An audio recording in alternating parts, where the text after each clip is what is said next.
NPS, or the Net Promoter Score, was created in 2003 and is used to help measure or gauge how loyal your customers are to a specific product or brand name.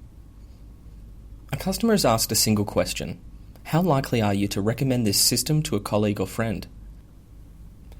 The question has a rating scale of 0 to 10, with 0 being extremely unlikely to recommend and 10 being extremely likely to recommend. Users are also asked to give a brief explanation as to why they selected that number. The scores are divided into 3 categories. Promoters. Scores of 9 and 10 represent loyal customers who will keep buying from a company and recommend the products or services to others. Passive. Scores of 7 and 8 are the satisfied but disloyal or unenthusiastic customers who can be easily swayed by the competition. Detractors.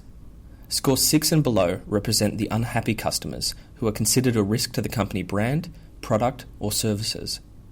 The overall Net Promoter Score is calculated by subtracting the percentage of detractors from promoters.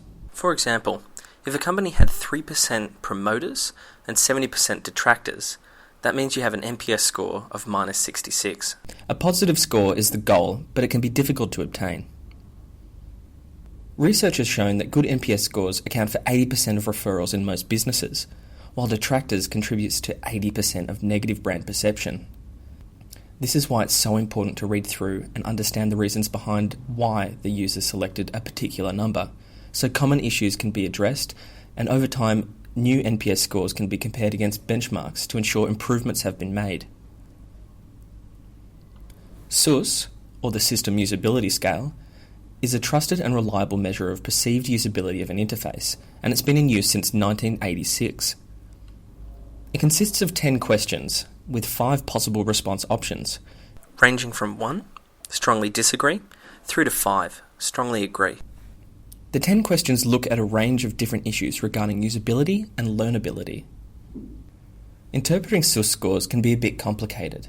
Every participant's scores are added together and then multiplied by 2.5. This converts the scores from 0 to 40 over to 0 to 100.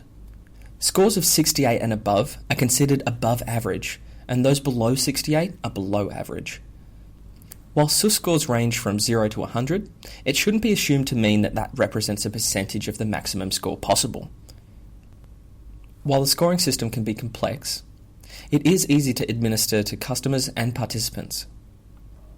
It creates a reliable benchmark over time that clearly shows when a site is performing below average. It's applicable to small sample sizes, and it can effectively be used to identify the level of usability of a system, and it has a strong correlation with other usability metrics such as task completion.